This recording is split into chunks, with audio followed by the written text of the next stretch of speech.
Every birthday, my family forgot mine while throwing surprise parties for my sister. But then, on my 21st, I decided to give Chloe an early present. A new digital picture frame for the living room that was actually a spy camera I controlled from my phone. While they were setting up the balloons, I heard my mom clearly tell my dad, "It's better for everyone if we just ignore her existence today. She's such a huge burden." I waited until all 50 guests were singing "Happy Birthday," and with one tap on my phone, I broadcast their recording on the 75-inch TV hanging over the cake. The words, "She's such a huge burden," echoed through the living room speakers at maximum volume, cutting through the off-key singing like a knife. 53 people, aunts, uncles, cousins, my parents' business associates, Chloe's sorority sisters, froze with their mouths open mid-song. My mother's champagne flute slipped from her hand and shattered on the marble floor. My father's face went from confused to pale gray as he recognized his own voice saying, "Maybe if we just pretend she doesn't exist, she'll finally get the message and leave us alone." I stood at the back of the crowd, holding my phone with the streaming app still open, and raised my own plastic cup of cheap wine I'd poured from the bottle I brought myself. The only person who seemed to notice me at all was my grandmother, who sat in the corner with an expression that wasn't surprise, but something closer to vindication. She'd been the only one to remember my birthday for the past 5 years, sending cards with $20 bills that my mother would intercept and claim were family money that should go toward household expenses. I smiled at her and she nodded back, a small gesture that said she'd been waiting for this moment almost as long as I had. My name is Madison, and I'm 21 years old today. Not that anyone here besides Grandma knew that until 30 seconds ago. For my entire life, my older sister Chloe has been the golden child who could do no wrong, while I've been the family disappointment despite maintaining a 3.8 GPA while working part-time as a graphic designer and paying my own rent. Every May, my birthday would pass without acknowledgement, sometimes landing on the exact same week as Chloe's elaborate celebrations. This year, Chloe's 24th birthday party was scheduled for tomorrow, but my parents decided to throw her an early surprise celebration today because she mentioned wanting to spend her actual birthday on a beach vacation with her boyfriend. 3 weeks ago, I'd bought that innocent-looking digital picture frame from an electronics store downtown, spending $200 of my carefully saved money. I told my parents I wanted to contribute something nice for Chloe's party since I couldn't afford an expensive gift. My mother had actually hugged me, the first physical affection she'd shown me in months, and gushed about how thoughtful I was finally learning to be a good sister. What she didn't know was that I'd spent the previous week watching YouTube tutorials on surveillance technology and had carefully modified the frame to include a hidden camera with audio recording that streamed directly to an app on my phone. I'd installed it in their living room 2 days ago, positioning it on the mantel with a clear view of the entire space. My mother loved it immediately, saying it was perfect for displaying Chloe's modeling photos from her college portfolio. I helped her set it up, making sure the angle captured the seating area where I knew my parents would inevitably gather to discuss party logistics. For 48 hours, I'd been listening to snippets of their conversations through my earbuds while pretending to study at coffee shops near campus. Most of what I heard was mundane party planning, catering orders, guest list debates, arguments about whether to hire a live band or just use a playlist. But yesterday afternoon, while I was in the campus library supposedly working on a design project, I heard the conversation that confirmed everything I'd suspected for years. My mother's voice came through crystal clear. "Robert, we need to talk about Madison." My father's response was tired, dismissive. "What about her? Is she asking for money again?" "No, actually that's the problem. She keeps trying to be involved. She asked if she could help set up for Chloe's party." My mother's laugh was bitter, like we'd want her negativity ruining the atmosphere. My father sighed. "Maybe we should just tell her not to come." There was a pause, and then my mother said the words I'd been waiting my whole life to hear them admit out loud. "It's better for everyone if we just ignore her existence today. She's such a huge burden. Chloe's day should be perfect without Madison's energy dragging everything down." I'd sat in that library study carrel for 20 minutes after hearing that, not crying, not shaking with rage, just feeling a cold clarity settle over me like a second skin. They didn't just forget my birthday through carelessness or busy schedules. They erased me deliberately, consciously as a family policy. Every missed birthday, every forgotten school event, every time they'd brushed past me in the hallway of our own home without acknowledging my presence, It was all intentional. I was the burden they wished would disappear, and they'd been systematically trying to make that happen through emotional starvation. For the next 24 hours, I'd planned with the precision of someone who'd been training for this moment without realizing it. I charged my phone fully, tested the streaming connection multiple times, and rehearsed the exact timing I'd need. I knew the party would start at 7 p.m. I knew there would be a cake presentation at 8, and I knew that's when the most people would be gathered in one place with their attention focused on the 75-inch TV my parents had bought specifically to display a slideshow of Chloe's accomplishments. That TV was controlled by a smart home system that I'd helped my father set up last Christmas, the one time all year he'd asked for my help with anything. This morning, I'd even gone to the trouble of wrapping an actual present for Chloe.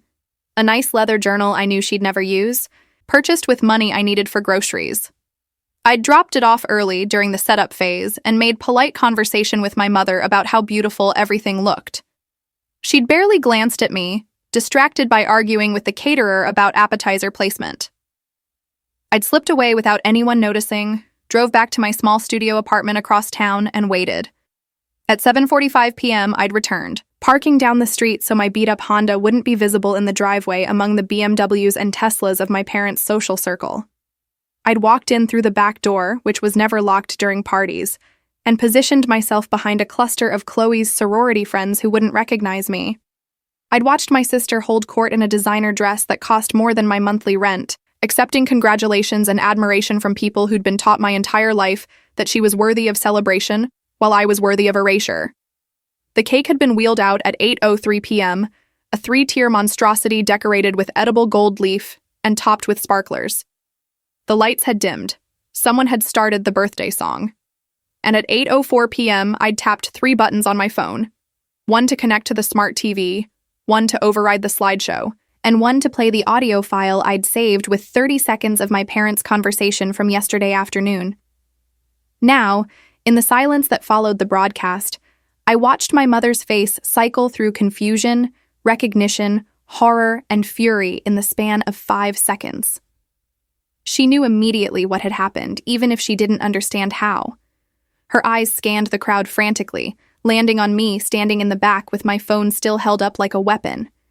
Our gazes locked across the room full of frozen guests, and I saw the exact moment she realized I'd been listening the whole time, that I knew exactly what they thought of me, and that I'd chosen this moment specifically to make sure everyone else knew too.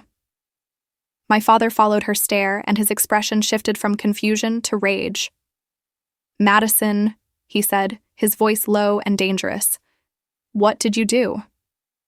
Around them, guests were starting to murmur, pulling out their own phones, some to check if they'd also received the audio notification that had interrupted the TV feed, others already texting or recording what was unfolding.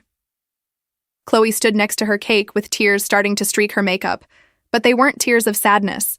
They were tears of embarrassment that her perfect moment had been hijacked by the sister she'd spent years treating as furniture. I didn't answer my father's question. Instead, I raised my plastic cup higher and said loud enough for everyone to hear, "Happy birthday to me. I'm 21 today, in case anyone was wondering."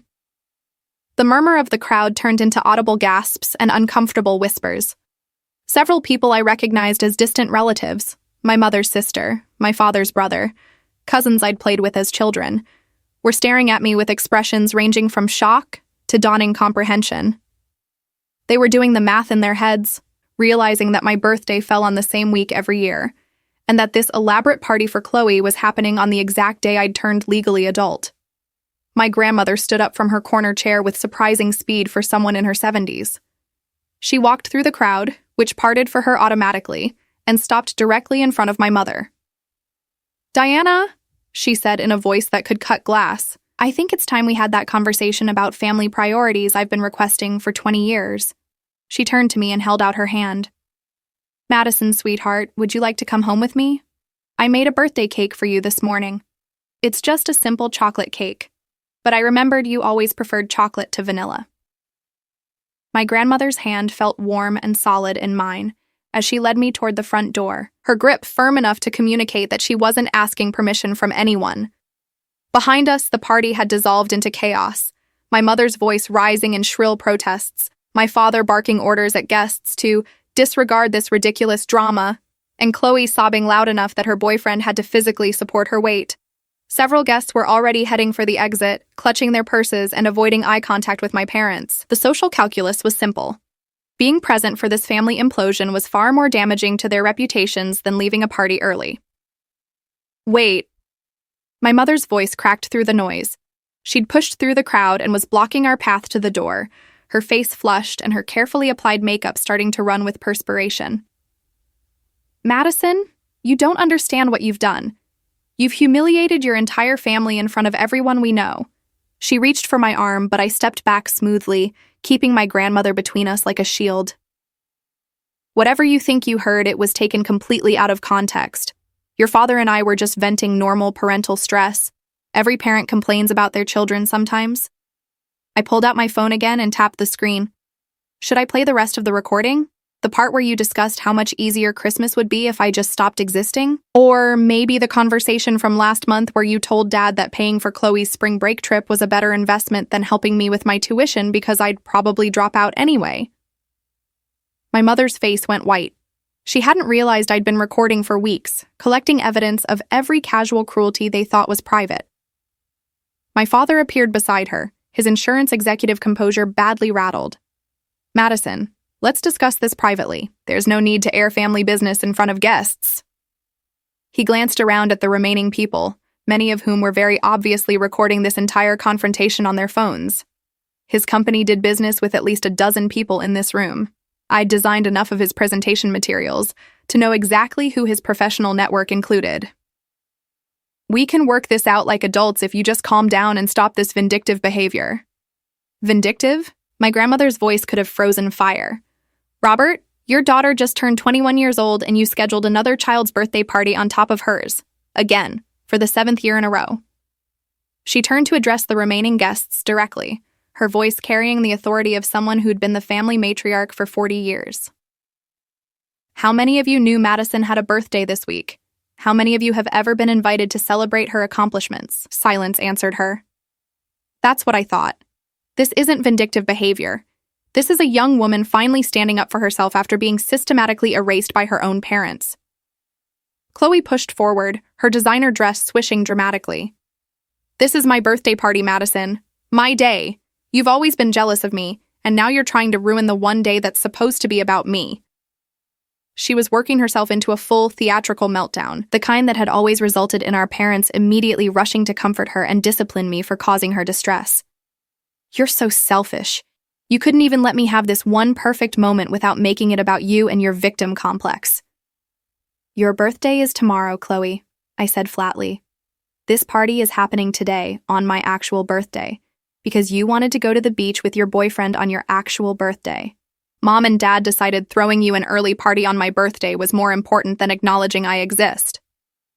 I looked at the guests who were still present, many of them people I'd known my entire childhood. My birthday has fallen in this same week for 21 years. How many parties have you been invited to for me? How many graduation celebrations? How many times have my parents mentioned having another daughter when you've asked about their family? My mother's sister, Aunt Carolyn, spoke up from near the buffet table where she'd been frozen with a plate of untouched appetizers. Diana, is this true? I've known you for 30 years. You've never once mentioned Madison having a birthday anywhere near Chloe's. She set down her plate with a sharp click. I've asked about Madison over the years, and you've always brushed me off saying she was going through a phase or keeping to herself. You made it sound like she was the problem, not that you were actively excluding her from family life. Carolyn, you don't understand the full situation, my mother started, but her sister cut her off with a raised hand. No, I don't think you understand the situation, Diana. What I just heard on that recording wasn't normal parental venting. That was calculated cruelty. Better for everyone if we ignore her existence? That's not stress talking. That's intentional emotional abuse. She grabbed her purse and her husband's arm. We're leaving. I won't be part of whatever twisted family dynamic you've created here. 3 other relatives immediately moved to follow her toward the door. My father tried one more time to regain control. This is my house, and I'm asking everyone to please stay calm. Madison has clearly been planning this stunt for attention, and I won't let her manipulate all of you with edited recordings and theatrical timing. He pointed at me with the commanding gesture he used in business meetings. You've made your point. You have everyone's attention. Are you happy now? Was destroying your sister's celebration worth whatever petty satisfaction you're feeling? I met his eyes without flinching. You want to know what would have made me happy? A single birthday card, one acknowledgement, showing up to even one of my college exhibitions where my design work was featured, remembering my name when your business partners asked how many children you had. My voice didn't rise, didn't crack. But I stopped expecting happiness from this family years ago. What I wanted was for everyone to know the truth about who you really are when nobody's watching. And now they do. My grandmother tugged my hand gently. We're leaving now, Madison. You've said everything that needs saying. She addressed my parents one final time. I'll be reaching out to my attorney tomorrow morning. I've updated my will recently, and I think you'll find I've made some significant changes to my estate planning. Madison will be the primary beneficiary of my trust, and I'm establishing a clear paper trail of the reasons why. She smiled without warmth. I may be old, but I'm still sharp enough to recognize abuse when I see it, and I have enough money to make sure Madison never needs anything from you again. This revelation caused another wave of shocked murmurs. My grandmother was the wealthy one in the family, the original source of the money that had allowed my father to start his insurance firm and my mother to open her boutique marketing business. The idea that she was cutting them out financially on top of the social humiliation was clearly hitting them harder than anything else I could have done. My mother actually swayed on her feet, and my father's commanding posture collapsed into something closer to panic. We walked out into the warm Phoenix evening, leaving behind the wreckage of Chloe's party and whatever remained of my parents' carefully constructed public image. As we reached my grandmother's luxury sedan, I heard the front door slam open and rapid footsteps on the driveway. Chloe had followed us, mascara running down her face in black rivers. Madison, please. You can't just leave like this. What about our family? What about me? Her voice had shifted from anger to desperation. I know Mom and Dad can be difficult, but we're sisters. Doesn't that mean anything to you? I turned to face her, and for the first time in our lives, I was the one with power in our dynamic. Chloe, you've had every advantage, every resource, every bit of attention, every opportunity handed to you on a silver platter. You've watched them treat me like I was invisible for years, and you never once said anything. You benefited from their favoritism, so you never questioned it. I opened the car door. I don't hate you. I just don't have any reason to maintain a relationship with someone who sees me as competition instead of family. Enjoy your beach vacation. Happy early birthday. Her face crumpled, but I got in the car without looking back. As my grandmother pulled out of the driveway, I could see through the window that more guests were leaving, the party completely abandoned now. The catering staff was standing around awkwardly, unsure whether to pack up or wait for instructions. My mother was on her phone frantically, probably trying to do damage control with the most influential guests. My father stood alone on the front steps, watching us drive away with an expression I'd never seen on his face before, genuine fear about consequences he couldn't control. Your grandfather would have been proud of you tonight, my grandmother said quietly as we merged onto the highway. He always said that justice delayed isn't justice denied. It's justice building interest. She glanced at me with a small smile. That chocolate cake at my house? It's just the beginning, sweetheart. We have a lot to discuss about your future, and none of it involves people who can't see your worth. My grandmother's house was across town in an older, wealthier neighborhood where the properties had actual history instead of just expensive price tags. I'd always loved visiting her Spanish Revival estate with its terracotta roof tiles and courtyard fountain, though my parents had discouraged my visits over the years with excuses about her needing rest or being too busy with her charity work. Now I understood that they'd been limiting my access to the one family member who might have intervened on my behalf if she'd known the full extent of their neglect. The chocolate cake was waiting in her dining room under a glass dome, decorated simply with Happy 21st Birthday Madison, written in elegant script. Beside it was a small pile of wrapped presents and a manila envelope with my name written on it in her distinctive handwriting. We sat down at the table together, and she cut 2 generous slices while I tried to process everything that had just happened. The adrenaline from the confrontation was starting to fade, leaving behind a strange emptiness where I'd expected to feel triumphant. Open the envelope first, she instructed, pushing it toward me. The presents can wait. Inside was a thick stack of legal documents. The top page was a letter dated 3 months ago, addressed to me but marked, "To be delivered on Madison's 21st birthday, or upon my death, whichever comes first." I looked at my grandmother with confusion, and she nodded encouragement for me to read it. The letter explained everything I'd been too isolated to understand. My grandmother had been documenting my parents' favoritism for years, keeping detailed records of every event they'd excluded me from, every financial disparity between how they treated Chloe versus how they treated me, every time she'd tried to intervene and been dismissed. She'd hired a private investigator 6 months ago who'd confirmed her suspicions. My parents had systematically undermined me in ways both subtle and overt, including intercepting birthday cards and money she'd sent me, telling extended family I was difficult to maintain distance, and even forging my signature on documents declining her offers to pay my college tuition directly. "I should have acted sooner," she said, watching me read with tears gathering in her weathered eyes. But I kept hoping they'd change, that the parental instinct would eventually kick in. It wasn't until my investigator showed me proof that they'd been stealing the money I sent you for birthdays and Christmas, money I'd specifically marked for your personal use, that I realized they were never going to change on their own. She reached across the table to take my hand. "You forcing their true nature into the open tonight did what I've been trying to do for years. You made them show everyone who they really are."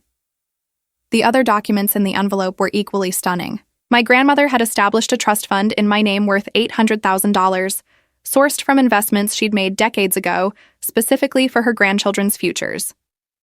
According to the paperwork, my parents had known about this trust for years and had been trying to convince her to redirect my portion to Chloe, claiming I was financially irresponsible and wouldn't use it properly.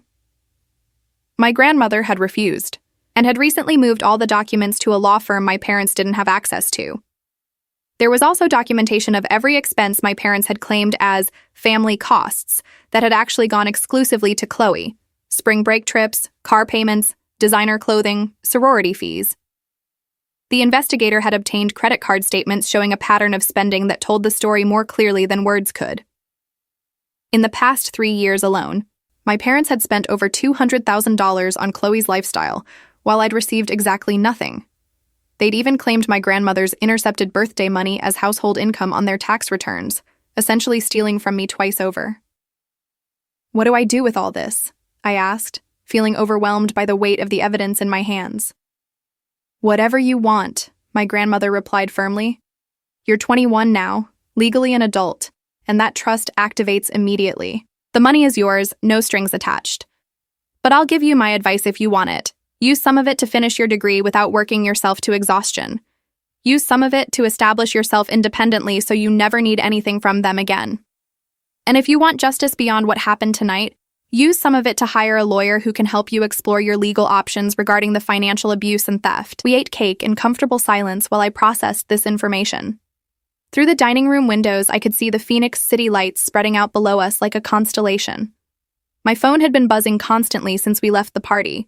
Texts from numbers I didn't recognize, probably relatives and family friends who'd witnessed the confrontation and wanted either to offer support or extract gossip. I'd turned off notifications an hour ago, not ready to deal with the aftermath yet. "There's something else you should know," my grandmother continued, refilling our water glasses. "That recording you played tonight, it's going to spread.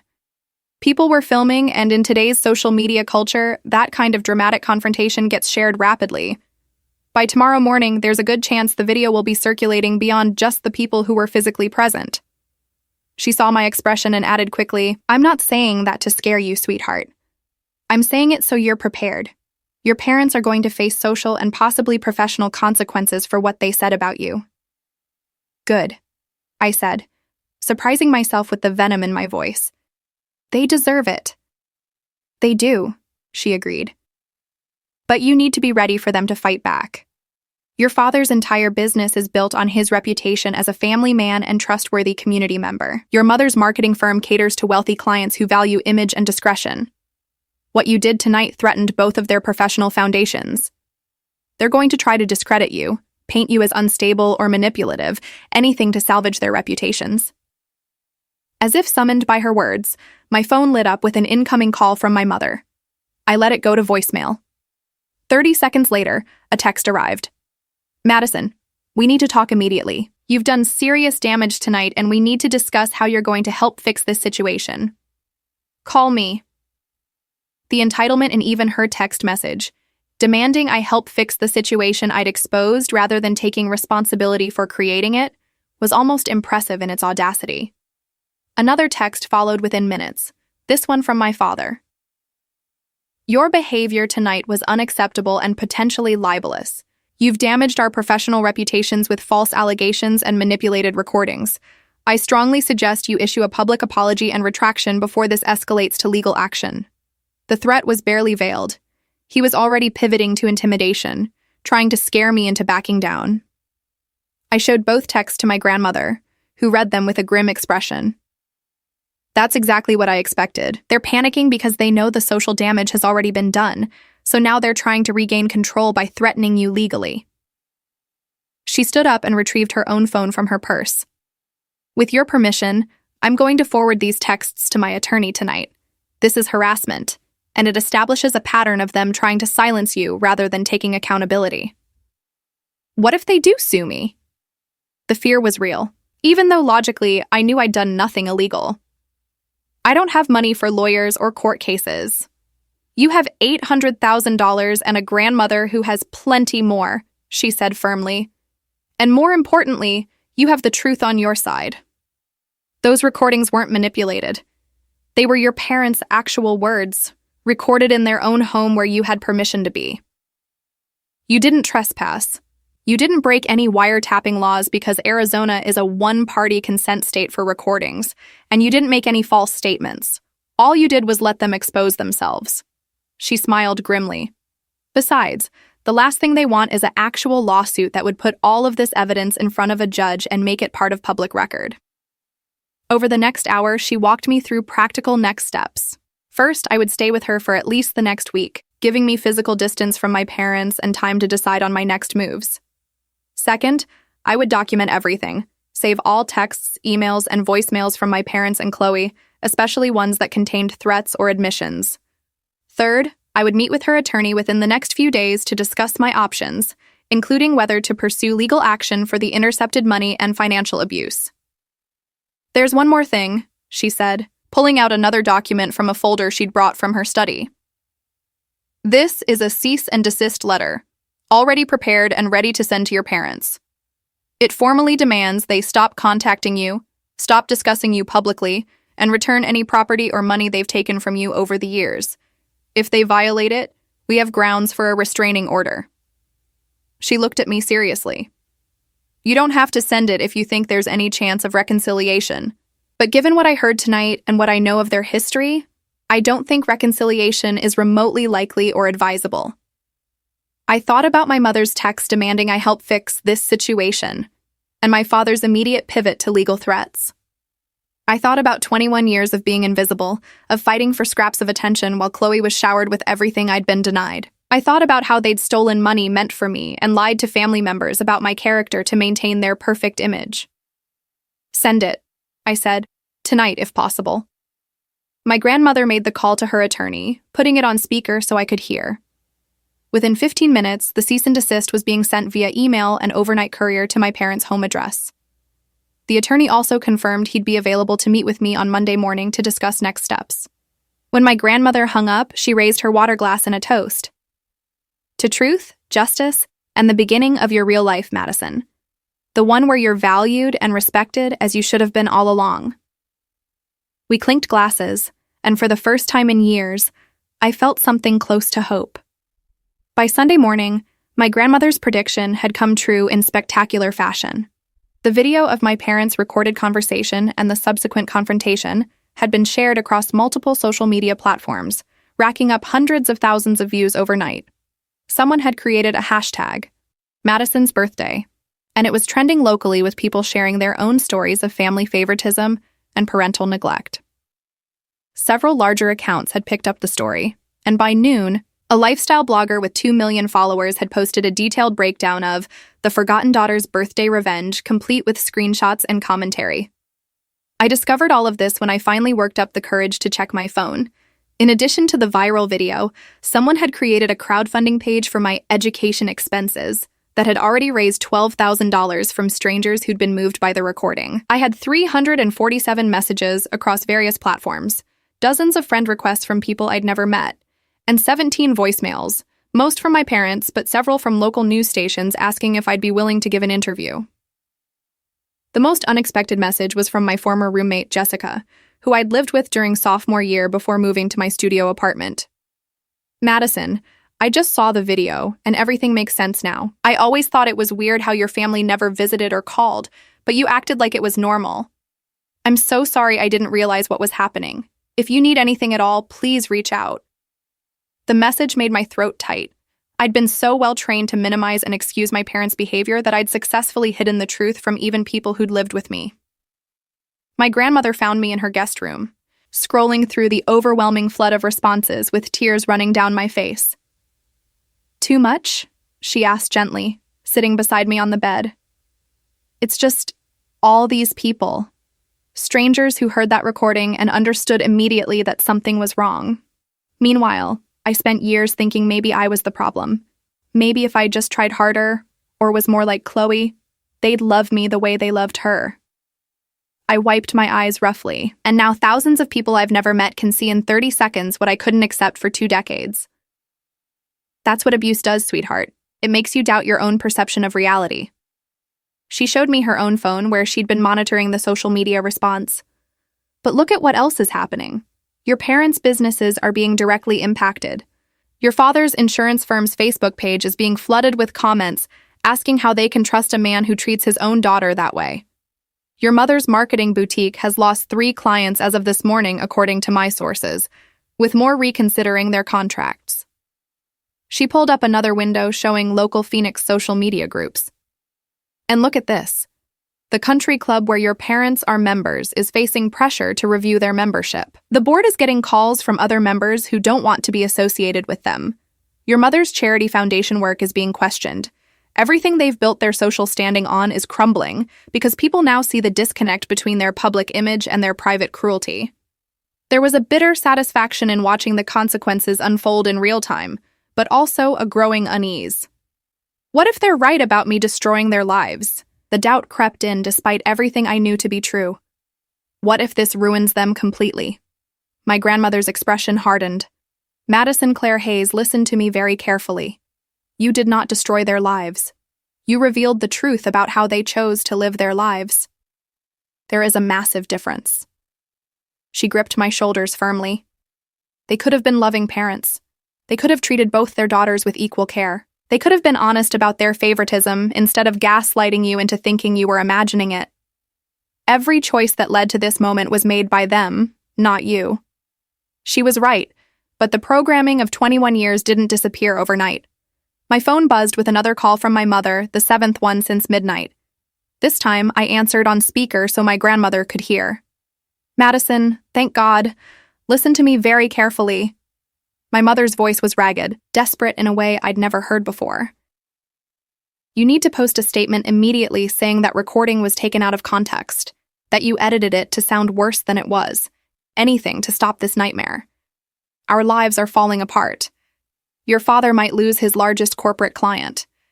My business phone won't stop ringing with cancellations. Chloe is having panic attacks because her sorority sisters are asking if she knew what we were doing to you. The recording wasn't edited, Mom. Those were your exact words in context, describing how you intentionally planned to ignore my existence on my own birthday." My voice was steadier than I felt. "I'm not going to lie to protect you from consequences you earned." "Consequences?" Her laugh was slightly unhinged.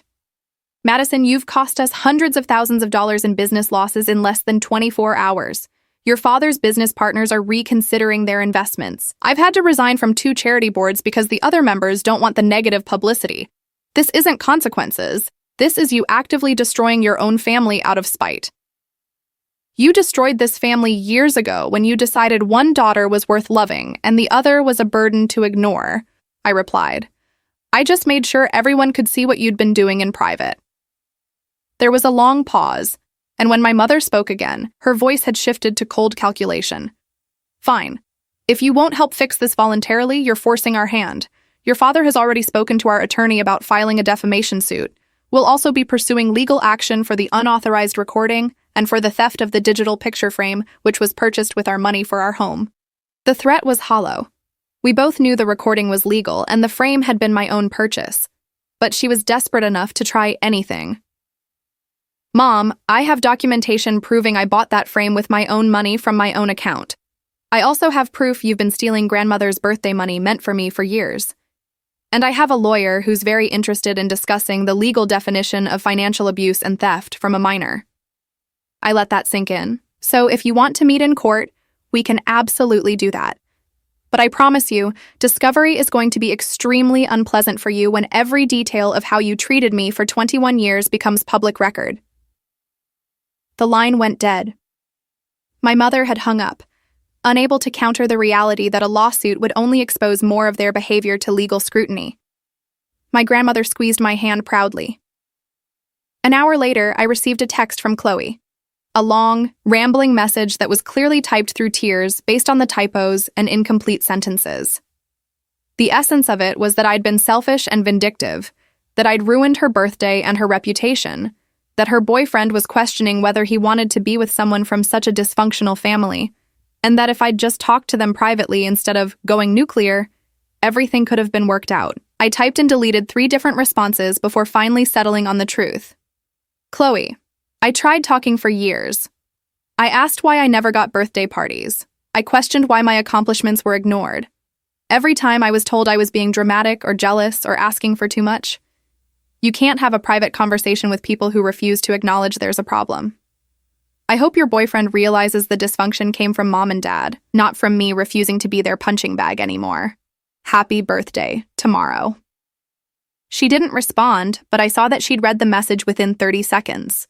By evening, my parents had released a joint statement on their business Facebook pages, a carefully worded non-apology that claimed they regretted any pain Madison may have felt, and acknowledged that family dynamics are complex, and that they could have been more attentive to both daughters' needs equally. It took responsibility for nothing while trying to appear conciliatory. The comment section immediately filled with people calling out the hollow language and pointing out that they'd made no actual apology or admission of wrongdoing. My grandmother's attorney called with an update. "The cease and desist has been received, and your parents' lawyer contacted us this afternoon. They're backing down from any legal threats, but are requesting a mediated discussion to find a path forward." "Do you have any interest in mediation?" "No," I said without hesitation. "There's no path forward that includes them in my life. They had 21 years to find that path and chose not to take it." "Understood. I'll communicate that you're not interested in contact at this time. Also, I should mention, if you did want to pursue legal action for the intercepted money and financial disparities, we'd have a very strong case. I've reviewed the documentation your grandmother provided, and the pattern is clear and extensive.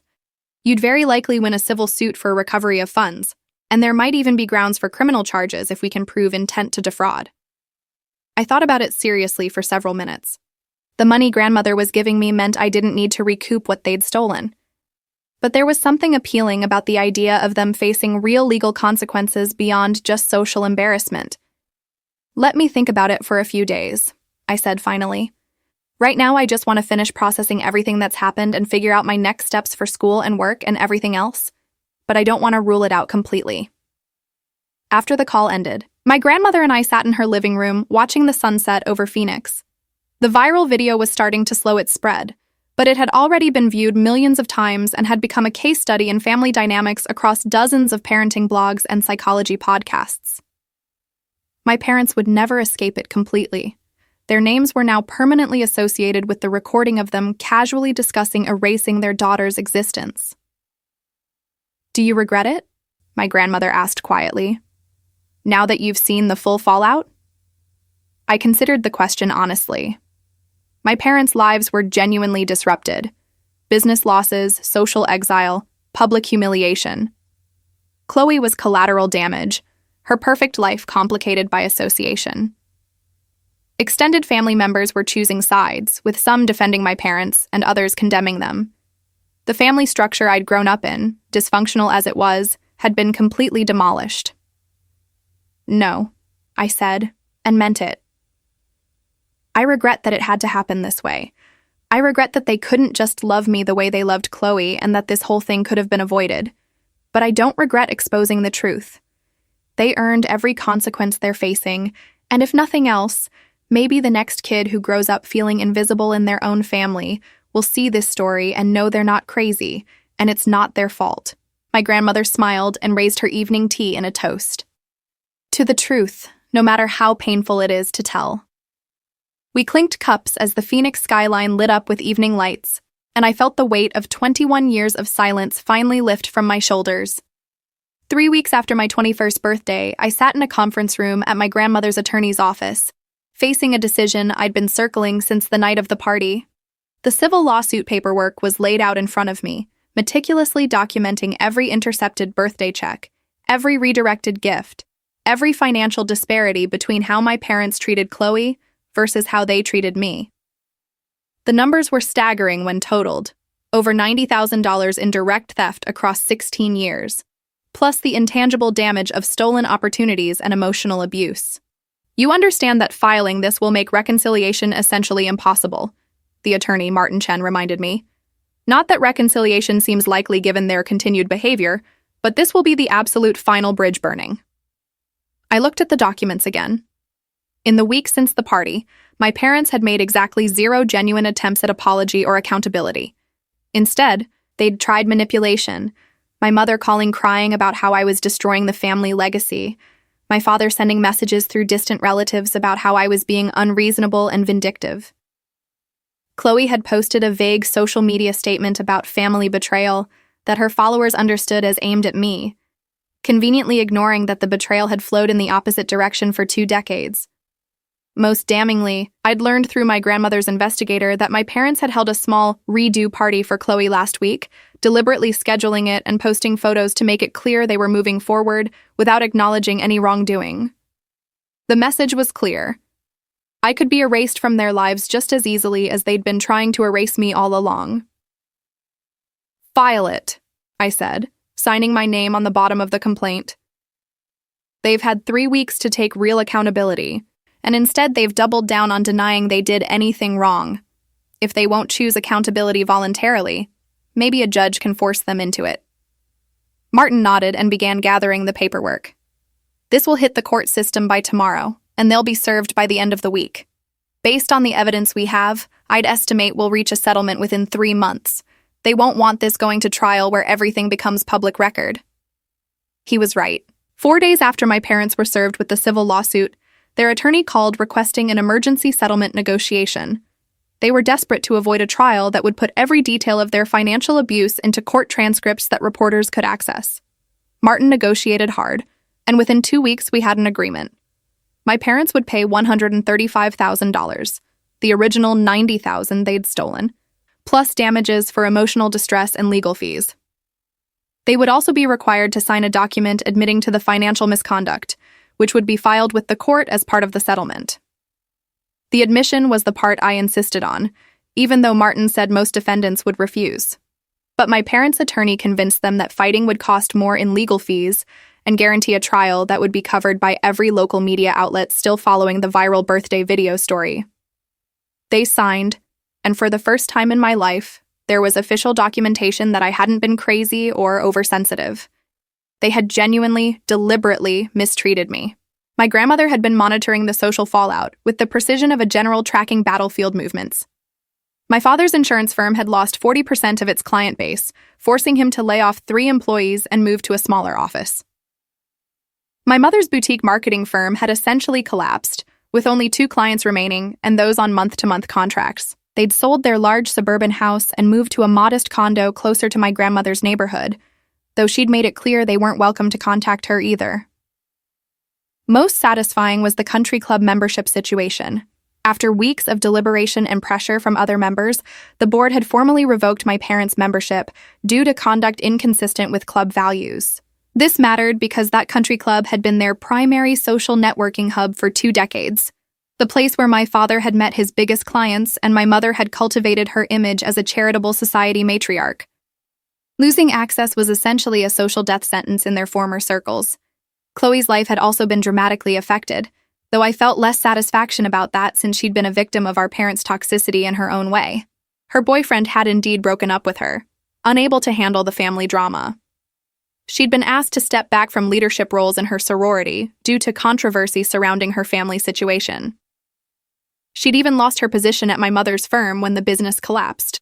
According to relatives who still spoke to her, she'd finally started questioning our parents' version of family history and was in therapy trying to process the realization that their favoritism had damaged her almost as much as their neglect had damaged me. I felt no particular need to reach out to her.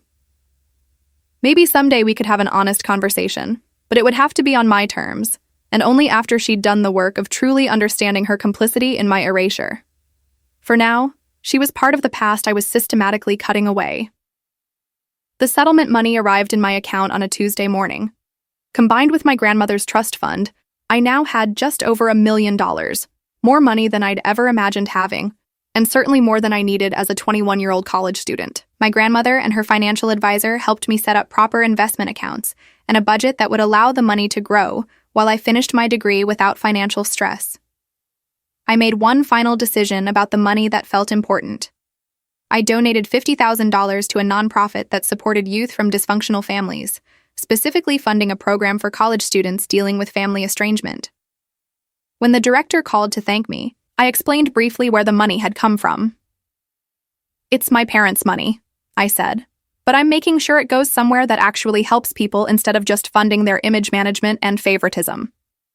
The donation was publicized with my permission, and the story made local news. Woman donates settlement from parents' financial abuse to help other struggling students. The optics were devastating for my parents, painting them not just as bad parents, but as people whose own daughter had to redirect their money toward actual good because they'd failed so completely at basic human decency. My mother made one final attempt to reach me, showing up at my grandmother's house on a Saturday morning 2 months after the birthday party. I watched from an upstairs window as my grandmother intercepted her at the gate, refusing to let her on the property. Their conversation lasted less than 5 minutes, but I could see my mother's body language shift from pleading to angry as my grandmother stood firm. When she came back inside, my grandmother's expression was grim. "She wanted to see you. Said she's ready to have a real conversation now that you've gotten this vindictive phase out of your system." She shook her head in disgust. No accountability, no genuine apology, just more of the same gaslighting dressed up as reconciliation. "What did you tell her?" "I told her that Madison Claire Hayes is thriving without them, that she's doing better in every measurable way since cutting them out of her life, and that they lost the privilege of her time and attention when they spent 21 years proving she didn't matter to them." She smiled grimly. "I also told her that if she shows up here again, I'll file for a restraining order. Your cease and desist letter was clear. No contact means no contact." We never heard from her again after that. By the time fall semester started, I'd moved into a beautiful one-bedroom apartment near campus, furnished comfortably with money I'd earned and inherited without guilt. I'd reduced my work hours to part-time so I could focus on my studies and actually enjoy my senior year of college. My design portfolio had grown substantially, and I'd already had preliminary conversations with 3 firms about post-graduation positions. The viral video had mostly faded from social media consciousness, though it occasionally resurfaced when someone new discovered it and shared it with commentary. My parents' names remained permanently associated with it, a digital scarlet letter they'd never escape. Occasionally, I'd check their social media profiles out of morbid curiosity and see how they were attempting to rebuild their lives with severely diminished resources and social standing. They'd started attending a different church, presumably because their old congregation had made it clear they weren't welcome after the scandal. My father had pivoted to doing contract work instead of running his own firm. My mother had taken a marketing position at someone else's company, working under people she'd once considered her professional inferiors. Chloe had moved to Tucson for a fresh start, cutting most ties with Phoenix social circles that knew the story. Their lives hadn't been destroyed exactly, but they'd been fundamentally reduced. They'd lost money, status, social connections, professional opportunities, and both their daughters. The life they'd built through careful image management and networking had collapsed the moment their private cruelty became public knowledge. They were living proof that reputation, once shattered, is nearly impossible to fully repair.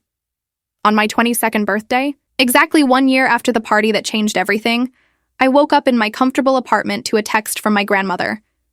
Happy birthday, sweetheart. Brunch at 11. Followed by a champagne bottle emoji. I smiled at my phone, then scrolled through the genuine birthday messages from friends I'd made over the past year. People who valued me for who I actually was, not who they needed me to be. There was nothing from my parents or Chloe, which was exactly as it should be. The cease and desist order was still in effect, and they'd wisely chosen not to violate it. According to my grandmother's investigator, who still kept occasional tabs on them, my parents had spent my birthday doing nothing remarkable. My father at his contract job, my mother running errands. They'd posted nothing on social media, made no dramatic gestures, simply continued their diminished lives while I celebrated mine. Over mimosas and eggs Benedict at my grandmother's favorite restaurant, she presented me with a small gift box. Inside was a key on a simple silver keychain. "What's this?" I asked, confused. "The key to the Phoenix house," she said with a mischievous smile. "I'm selling it and moving to a smaller condo that's easier to maintain at my age, but I wanted you to have something from it first." She pressed a button on her phone, and my screen lit up with a real estate listing. "I'm buying you a small investment property, a duplex near the university. You can live in one unit and rent out the other to help cover expenses and build equity. Consider it a 22nd birthday present and a head start on real financial security." I tried to protest that it was too much, but she waved me off. "Madison, I have more money than I'll ever spend, and you're the only grandchild who isn't a selfish disappointment. Let me do this." Her expression turned serious. "Besides, the best revenge against people who tried to keep you small is building a life so much bigger than anything they could have given you." She was right. Over the past year, I'd finished my degree with a 3.9 GPA, landed a full-time position at a prestigious design firm, invested wisely with the settlement money, and built a support network of genuine relationships. I'd gone to therapy and worked through the complex trauma of childhood emotional neglect. I'd learned to set boundaries and recognize manipulation. I'd discovered that I was capable, valuable, and worthy of love, things my parents had tried to convince me I wasn't. Meanwhile, my parents' lives had continued their downward trajectory. My father's contract work barely covered their reduced lifestyle. My mother's new marketing position had ended after 6 months when her employer discovered her reputation and decided she was a liability. They'd attempted to start fresh in a new city but found that the viral video followed them. Potential employers and clients still Googled their names and found the story. They were trapped in the consequences of their choices, unable to escape the truth I'd exposed. I'd heard through the family grapevine that my mother had attempted therapy to address family estrangement issues. But according to the therapist's carefully worded response that my grandmother's investigator obtained, my mother had been unwilling to accept responsibility for her role in creating the estrangement. She wanted techniques to convince me to reconnect, not tools to understand why I'd left. The therapist had apparently declined to continue treating her when it became clear she wasn't interested in actual change.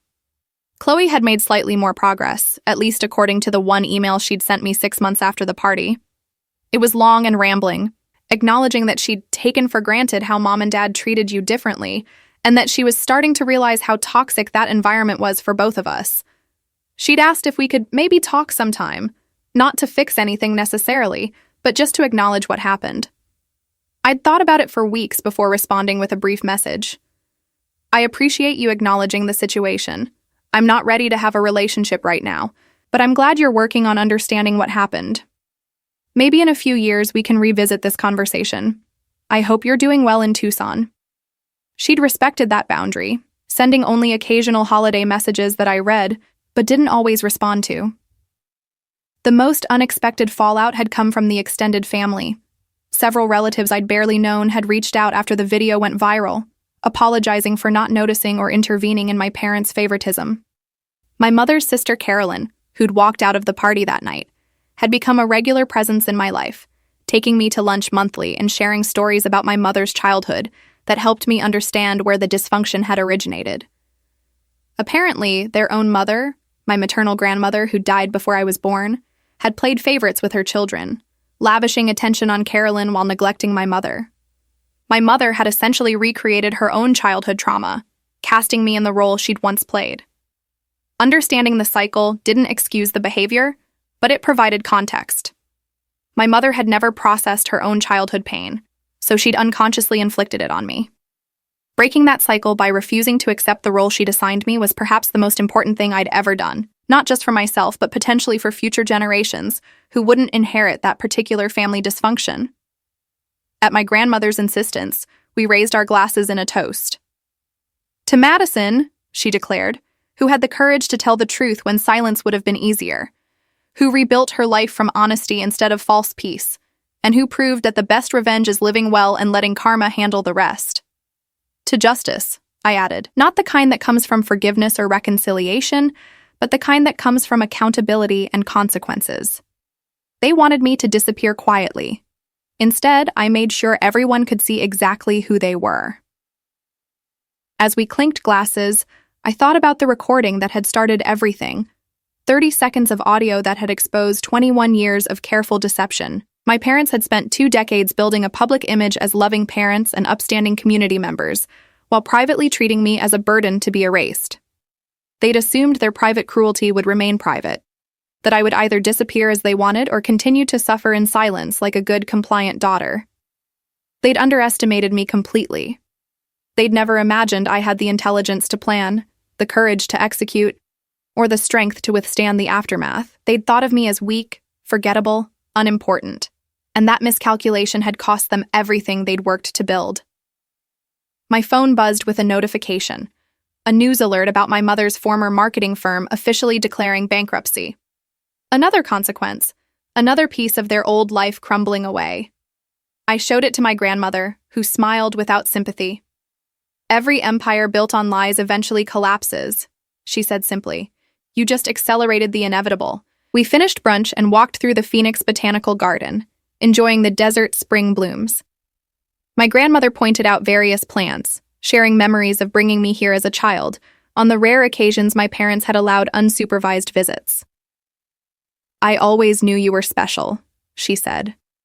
Even when you were little, you had this quiet strength.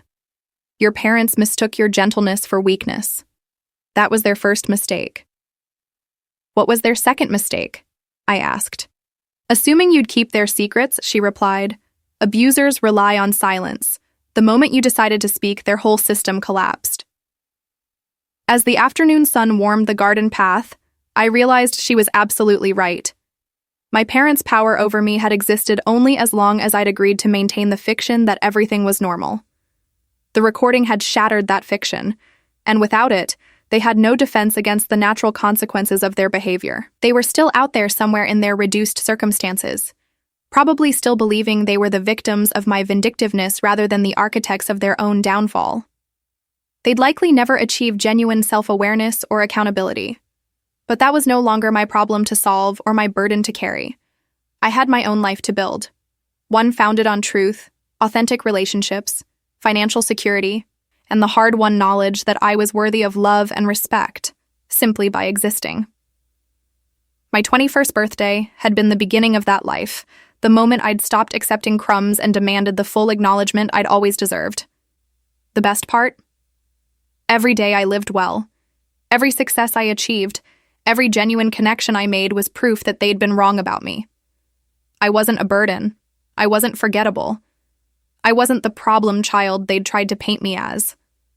I was capable, intelligent, talented, and strong enough to survive their rejection and build something better on my own terms. They'd wanted me to disappear. Instead, I'd made them disappear from my life while I flourished in ways they'd never expected. And every time they Googled their own names and found that video, every time a potential employer asked about the birthday incident, every time they faced a consequence of their exposed cruelty, they'd be reminded that I'd won. Not through forgiveness or reconciliation or taking the high road. I'd won by refusing to protect them from the truth, by letting the world see who they really were, and by building a life so successful and fulfilling that their absence from it was a gift rather than a loss. That was the revenge they'd never anticipated. Not destruction, but irrelevance. They'd become footnotes in my story, cautionary tales I'd tell when appropriate, lessons in what not to do when raising children. They'd lost the power to hurt me, the access to my life, and the ability to define my worth. And I'd gained everything they'd tried to deny me. Freedom, security, genuine love, and the peace that comes from knowing I'd stood up for myself when it mattered most. As my grandmother and I left the garden and drove back toward her house, I felt no regret, no guilt, no lingering wish for reconciliation, Just satisfaction, pure and uncomplicated, at a job well done and justice thoroughly served. They'd thrown me away like I was nothing, and I'd proven that even nothing could become everything when given the chance to grow in the light instead of the shadows they'd tried to keep me in. That was my revenge. That was my victory. And it was absolute.